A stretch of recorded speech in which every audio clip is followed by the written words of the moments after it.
Everyone knows about the time 50 Cent was shot 9 times, but not many people talk or know about the time 50 Cent was shot after an interview. Well, a member of 50 Cent's entourage is recovering today from a gunshot wound. The 24-year-old Los Angeles man was reportedly shot in the leg last night while in the lobby of a Manhattan radio station. This shooting happened at the peak of 50 Cent's beef with a former G-Unit rapper, The Game. We're in New York. We didn't have cars. We just hopped out of cabs and we went up there trying to, defuse something and talk to a guy that didn't want to talk. He remained upstairs in the radio station and sent security down. This is a beef that goes all the way back to the mid and late 2000s. And even though 50 Cent was fortunately not harmed during this beef, he still lost a friend to the beef, while another person who was involved in this beef got sentenced to 2 life sentences. This is the story of a beef between 50 and a rapper he wrote songs for and helped kickstart his career. In fact, The Game ended up going against not only 50 Cent, but the entire G-Unit crew.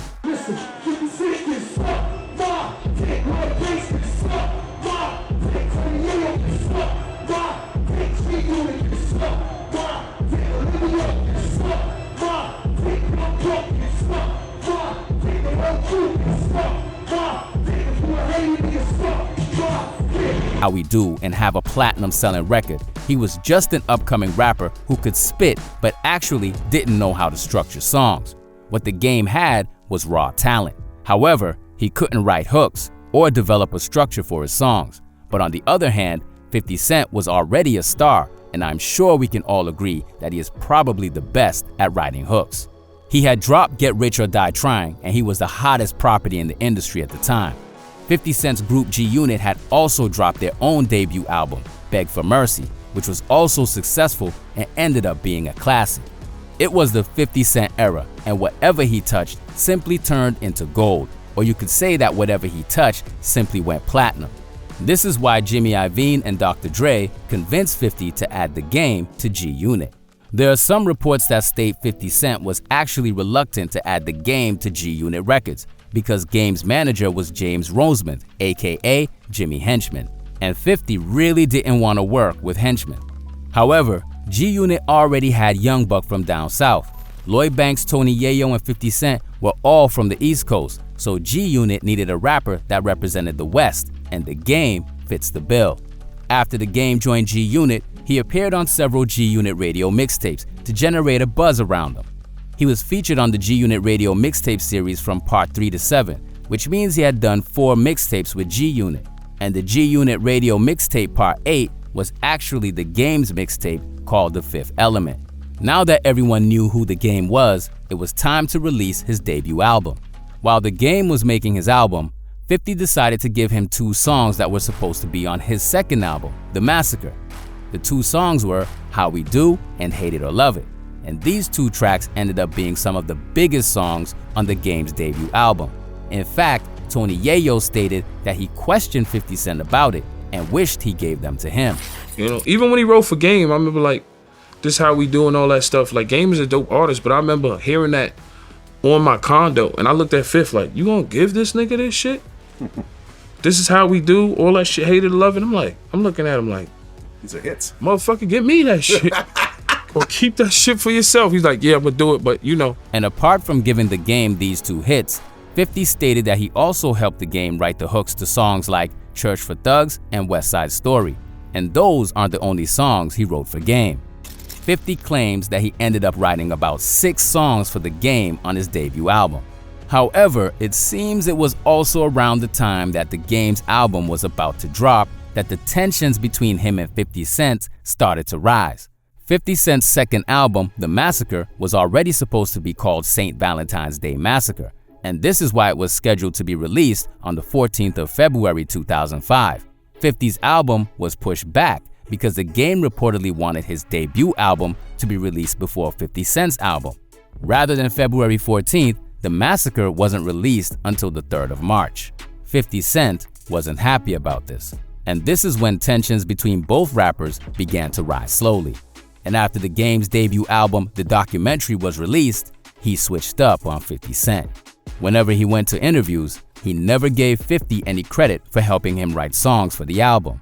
50's name wasn't even included on the people credited for contributing to the album. The Game also stopped wearing G-Unit clothes, and this was a subtle message to 50 Cent at the time. During this period, 50 Cent was also beefing with other rappers. However, when The Game was asked about the rappers that 50 Cent was beefing with, he stated that he was cool with Cam'ron, Jadakiss, Nas, and Rick Ross.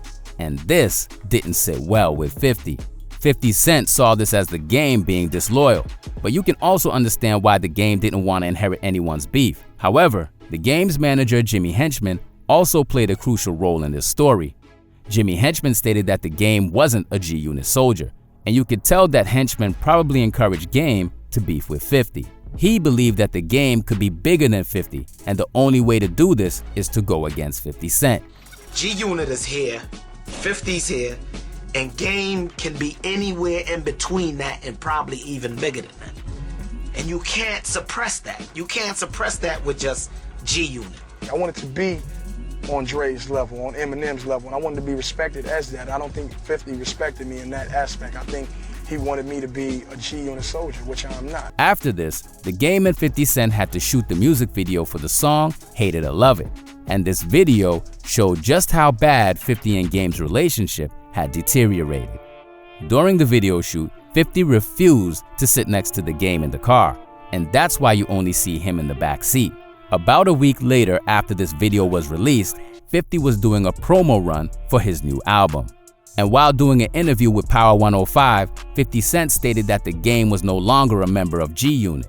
This is when everyone knew that the beef had officially started. Hey, now let's talk about the G-Unit for a minute, 50. Yeah. Now I read where you said Game was about to be dropped from Aftermath Interscope before you got involved. That's true? Yes, it was absolutely the truth. How did that transpire? Creatively, the tires got stuck in the mud, and you know what I mean? So we actually got together. I recorded 6 records on Game's new album. Right. I did West Side Story, How We Do, Hate It or Love It, Church for Thugs, Special, and Higher. You see what I'm saying? And he came back recently from overseas and was disrespectful, man. Like the way he's like, it's like he's feeling himself, like because of how well his record is selling. Mm-hmm. So I openly I wouldn't expose what I did for the project, but I wrote those records. I created the concept of those records, and he rapped around it. He's a great rapper. He's not a good songwriter. It's incredible that he would come back and forget how much I've done for him. Mm-hmm. Personally. You know what I'm saying? So where does he stand as far as G-Unit is concerned right now? Across the street or around the corner. He's not in my camp. Not at all? No way. Okay. Not after being that disrespectful and that. Right. It was no hard feelings at all. Yeah, no hard feelings at all. Well, why did you and Game get into a shoving match? We ain't never been in a shoving match. No, that's not true. That's what you say to sound good. Okay. That's what you say to look good. Me and 50, I push 50. Never. You see what I'm saying? That never happened. You know what I mean? And it's like, it's things that they say that inconsistent. Like, I really don't understand what made him do that. Like, what? Really, what's on your mind?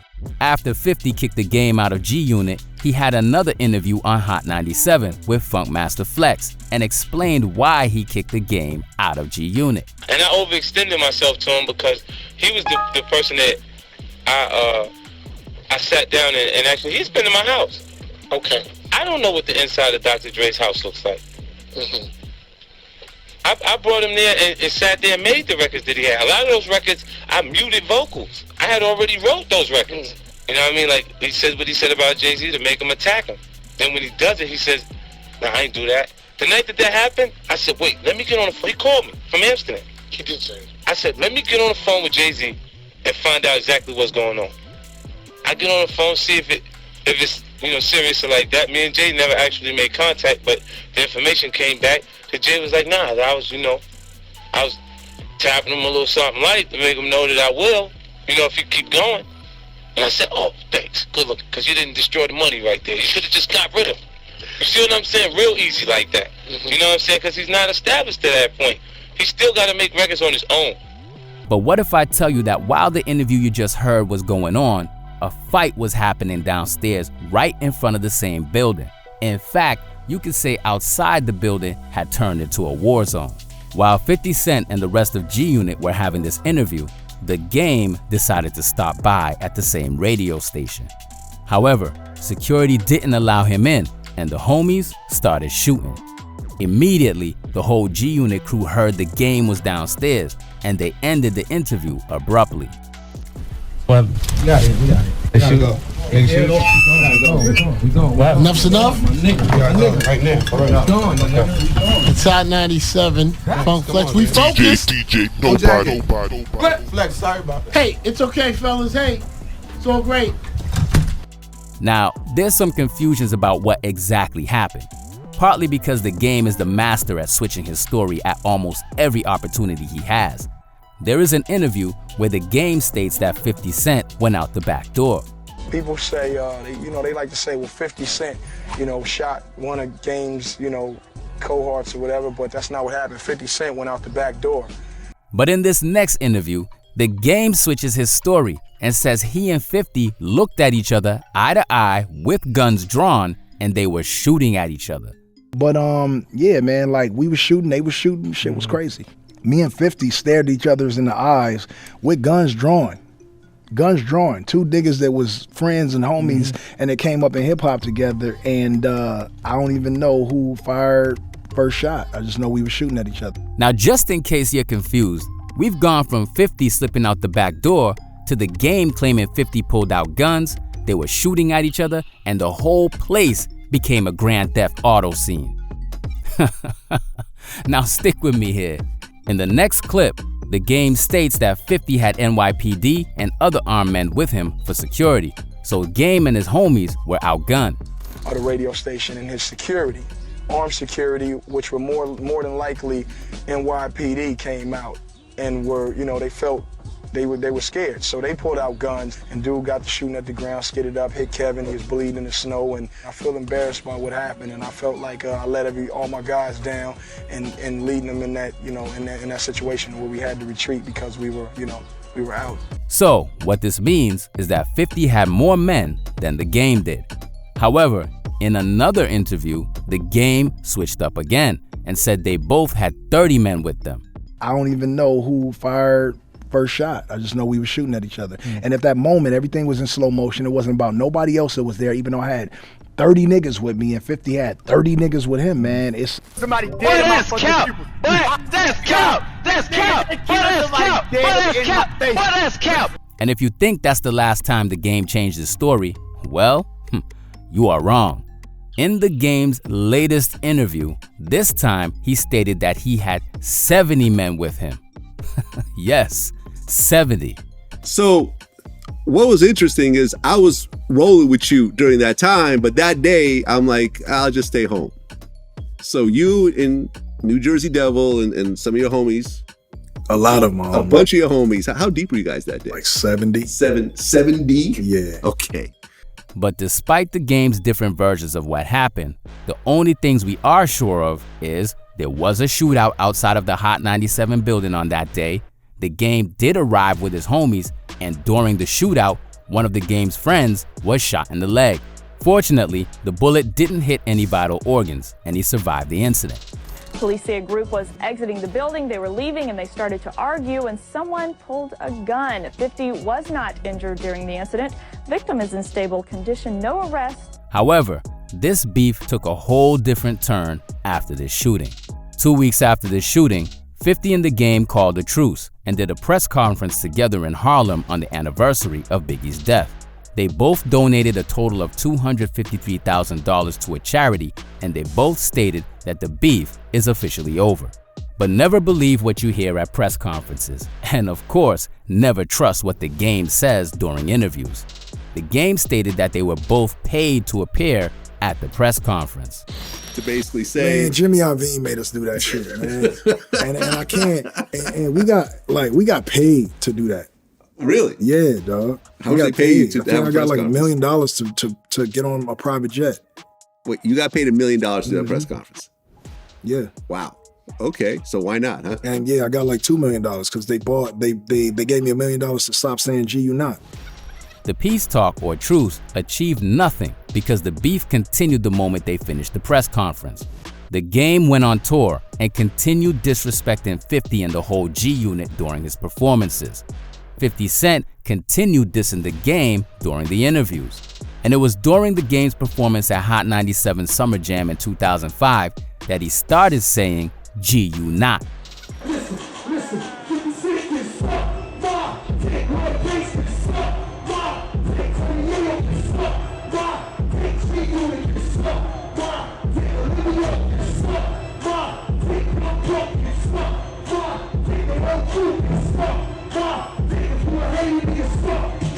Oh, red ass nigga. That's my nigga 50 Cent. That's the nigga, that's Yayo on the ground. It's 50 Cent. Yeah.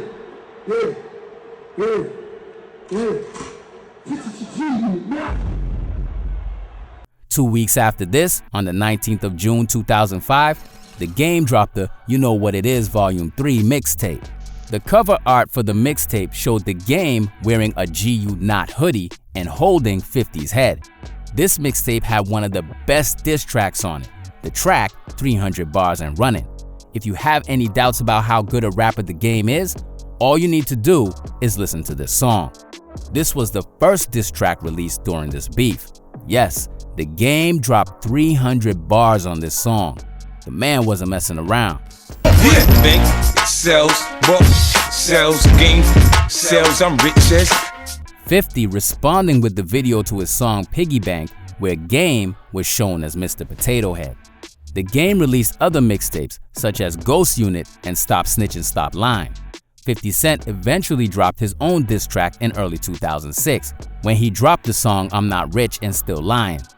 And in July 2006, G Unit dropped a mixtape dissing Game called Hate It or Love It.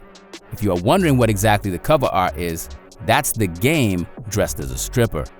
Then the Game replied with his own diss track, 100 Bars The Funeral. But in 2007, this beef went beyond diss tracks once again. In March 2007, Tony Yayo and his friend Lodi Mack saw Jimmy Henchman's son walking down the street. Don't forget, Jimmy Henchman was the Game's manager. Yayo and Lodi Mack confronted Henchman's 14-year-old son, with Yayo hitting the boy and Lodi Mack allegedly threatening the boy with a gun.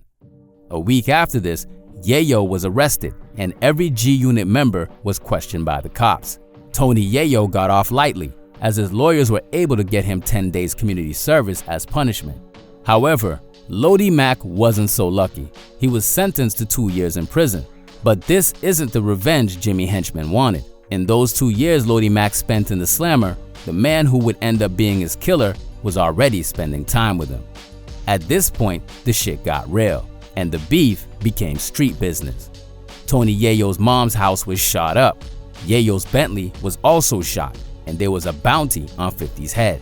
Just 2 weeks after Lodi Mack was released from prison, he was shot by the same man who became his friend while in prison. Lodi Mack was killed in the Bronx, and the moment Lodi Mack was killed became the reason why 50 and the Game would never truly reconcile. Henchman is now serving life in prison for gun and drug charges. Also, it was revealed by his associates that he was behind Lodi Mack's murder and the shooting of Yayo's Bentley. It was also revealed that Henchman paid someone $30,000 worth of drugs for the Lodi Mack hit. So this was no longer just a rap beef, it was real street shit. Till today, 50 and Henchman are still enemies. Look, I'm from Southside Jamaica, Queens. I don't like Supreme. I don't like Eminem. But he lived the way he actually projected himself. His lifestyle is consistent. He was true to it. He never ran on nobody. Just like that. The shootings and killing of Lodi Mack are probably the reason why 50 would never let go of the beef against the Game. Most of 50 Cent's other beef was just on wax, but this beef became personal. These days, 50 and the Game have been seen having a chat in public, but everyone knows they are still not friends, they are just cordial. I believe the Game is probably a better rapper than 50 when it comes to just spitting bars alone, but the difference is 50 Cent is a better songwriter, and this is why he has all the accolades and hits, and this is also why he still has a thriving career. He is simply just a better artist.